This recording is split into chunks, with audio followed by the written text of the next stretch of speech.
Housefull Sunday, record breaking ক্রিসমাসের পরের দিন, আজকে টিউসডে, উইকডে, সপ্তাহে লোকজন কাজের দিন। আজকে গত পরশুদিন ছুটি ছিল, আজকে থেকে সমস্ত প্রতিষ্ঠান খুলে গেছে। আজকেও হাউসফুল টিউসডে, এটাকেই বলা হয় দেবদার ধামাকা।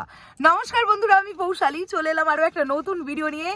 সরি, আমি গাড়ি থেকে বসে ভিডিও বানাচ্ছি। আজকে সারাদিনই আমি গাড়ি থেকে বসে ভিডিও বানাবো, কেননা আমি অনেক দূরে যাচ্ছি। টোটাল 16 আওয়ার্সের জার্নি করব, তো 16 ঘন্টা অবশ্যই গাড়িতেই আমি বসে থাকবো, তাই ভিডিওটাও গাড়ি থেকেই আসবে।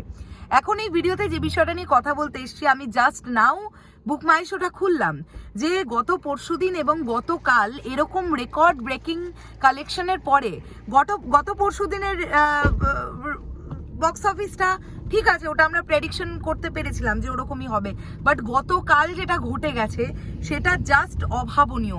আর একটা বিষয় তোমাদের বলি, অনেকেই আমি দেখছি কমেন্ট করছো বা আমাকে ব্যক্তিগতভাবে বলছো, দিদি আগের বছর প্রজাপতি 25 ডিসেম্বরের কালেকশন ছিল 1,14,00,000 টাকা। একদম ঠিক বলছো তোমরা, ইটস পারফেক্ট, একদম ঠিক। শতদীপদা নিজে জানিয়েছিলেন।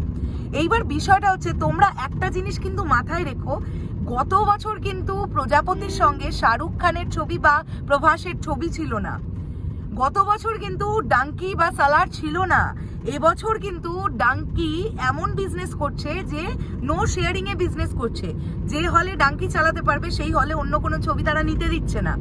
এইরকম একটা সিচুয়েশনে যখন আমরা প্রেডিকশন করতে পারি 25 ডিসেম্বর 70 থেকে 72 লাখের একটা কালেকশন ওয়েস্ট বেঙ্গল থেকে দেবদার প্রধানের হয়, তোমরাই বলো সেটার ক্রেডিট বেশি কিনা। আমার কাছে কিন্তু এটা মনে হয় যে ডেফিনেটলি প্রধানের ক্রেডিট বেশি, কেননা প্রচুর হল প্রধান পায়নি, তার কারণ ডাঙ্কি নো শেয়ারিং এ বিজনেস করছে। আমি মনে প্রাণে চাই সেকেন্ড উইক থেকে প্রধানের হল সংখ্যা এবং শো সংখ্যা দুটোই বাড়ুক, আর আমার এটা ধারণা বাড়বে।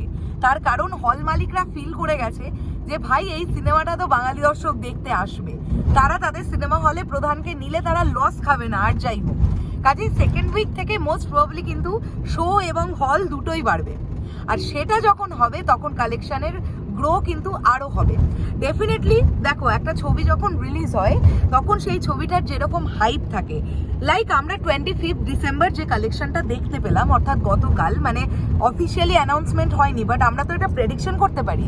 ওয়েস্ট বেঙ্গলে যদি 110টা plus show almost full houseful থাকে, তাহলে খুব ইজিলি 70 থেকে 72 লক্ষ টাকা কালেকশন হয়। এবং সব থেকে যেটা বড় কথা, মাল্টিপ্লেক্সে যেখানে কোনো মাল্টিপ্লেক্সের কোনো সিটের অ্যামাউন্ট, মানে টিকিট প্রাইস 380, 400, 480, 500ও ছিল, সেইগুলোও সমস্ত সোল্ড আউট গেলে বিজনেস কিরকম হতে পারে তার তো একটা আইডিয়া আমাদের আছে। তো সেখান থেকে দাঁড়িয়ে আমার তো মনে হয় যে প্রধানের ক্রেডিট অনেক বেশি। দেখো, আমরা এখানে প্রধান, প্রজাপতি এগুলো নিয়ে বিভেদ কেন করব? বিকজ এই ট্রায়োটারই তো সিনেমা ছিল আগের বছর প্রধান, দেবদা, অভিজিৎ সেন, অতনু রায়চৌধুরী। এবছরও এই ট্রায়োটারই ছবি, তাই আমরা চাইবো প্রজাপতিরও রেকর্ড ব্রেক করুক প্রধান।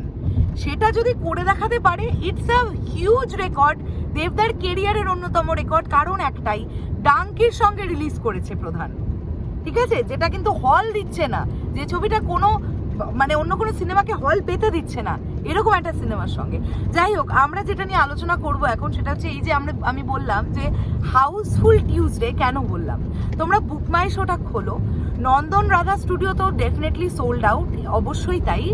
এছাড়াও তোমরা যদি দেখো, কলকাতার নিরিখে অশোকা সিনেমা থেকে শুরু করে, স্টার থিয়েটার থেকে শুরু করে আরও বেশ কয়েকটা আমি দেখলাম ইয়েলো কার্ড দেখা যাচ্ছে কিন্তু বুক মাই শোতে। আবারও বলছি, আজকে কিন্তু কাজে কর্মের দিন, মানে লোকজন যারা চাকরি করে তারা চাকরি প্রতিষ্ঠানে গেছেন, যারা ব্যবসা করে, আমি মরেই যাবো এরকম ধাক্কা পেতে পেতে, যারা ব্যবসা করেন তারা তাদের কাজকর্ম করবেন, তারও মধ্যে ইয়েলো কার্ড দিচ্ছে। এবং সকাল 8টা মোটামুটি এখন বাজে, 8টা, সোয়া 8টা, তার মধ্যে যে এই যে 4-5টা কলকাতার নিরিখে ইয়েলো কার্ড দেখা যাচ্ছে এবং 2-3টে সোল্ড আউট দেখা যাচ্ছে, এটা তো একটা বিগেস্ট রেকর্ড, তাই না?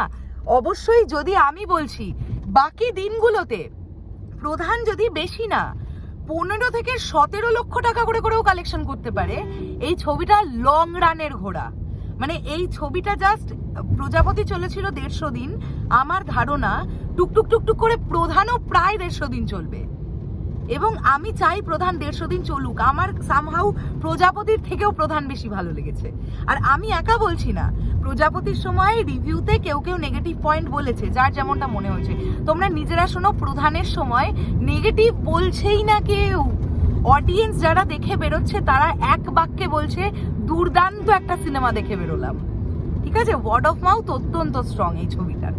তো আজকেও যদি দেবদা, আমি খুব কম করে বলছি, একটা 15 থেকে 17 লক্ষ টাকারও ব্যবসা দিতে পারে, এটা একটা হিউজ রেকর্ড বলে আমি মনে করি, অবশ্যই আমি মনে করি। তো এই ছবিটা দুর্ধর্ষ গতিতে এগোচ্ছে, এভাবেই এগোতে থাক। আর তোমরা যারা দেবদার ফ্যানেরা গতকাল প্রধান দেখে দেবদার বার্থডে সেলিব্রেট করেছো, স্যালিউট তোমাদের। আমি ওইরকম অনেক ছবি দেখেছি। আমি অর্জুনকেই তো বলতে পারি, অর্জুন আমাদের খুব কাছের এক ভাই, বহরমপুরে থাকে, ও দেখেছে আমাকে। এছাড়াও আরো কয়েকজন ছবি তুলে তোমরা পাঠিয়েছো যে দিদি আমরা দেবদার জন্মদিন কিন্তু প্রধান দেখে সেলিব্রেট করছি। এর থেকে আনন্দের বিষয় আর কিছু হতেই পারে না। তো খুব ভালো চলুক এই ছবিটা, এবং এর সঙ্গে সঙ্গে কাবুলিওয়ালাও খুব ভালো বিজনেস করছে। আলটিমেটলি বাংলা ছবি খুব ভালো বিজনেস করছে। আমরা সুপার হ্যাপি।